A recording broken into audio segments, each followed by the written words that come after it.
روز اومدیم البیسا بانک خازن توی که پستا باز کنیم. یه سری کارت تغذیه داخلشو هست. به خاطر اضافه ولتاژ تو پست اتفاق میفته، به خاطر کلید زنی این کارت ها تغذیه میسوزن. امروز اومدیم اینا رو باز کنیم ببریم برای تعمیر.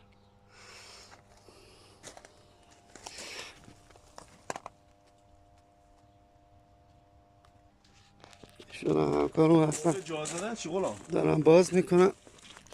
قبل باز کردن این سوکت ما حتما باز کنی، چون اینا ولتاژشون ایسیه. دست با کارت بزنی موقع باز کردن برمیگردد. این کارتی که دوستمون داره باز میکنه. زیر هر کدوم از این پلا یه حالت کنتاکتوری وجود داره، یه بوبینی داره ولتاژ میاسترش با قطع وصل شدنش کنتاکت ها قطع وصل میکنه.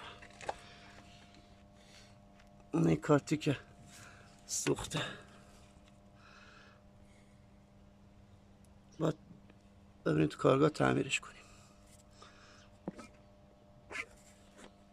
این نما داخلی LBS. دوستانی که ندیدن چیز خاصی نداره. این یکی دیگه LBS های صفحه کفش باز کردن، آخرین بردش سوخته.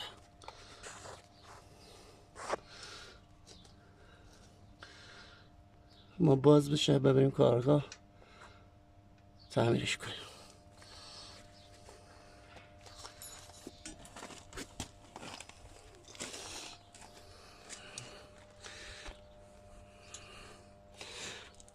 این LBS ها کلیدایی هستن برای تقسیم بار خازنی، قطع وصل کردن بانک خازن ازش استفاده میشه.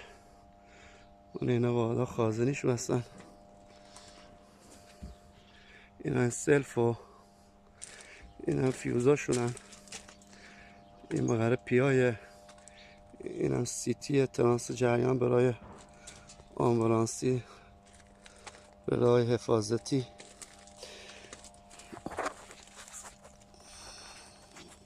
این هم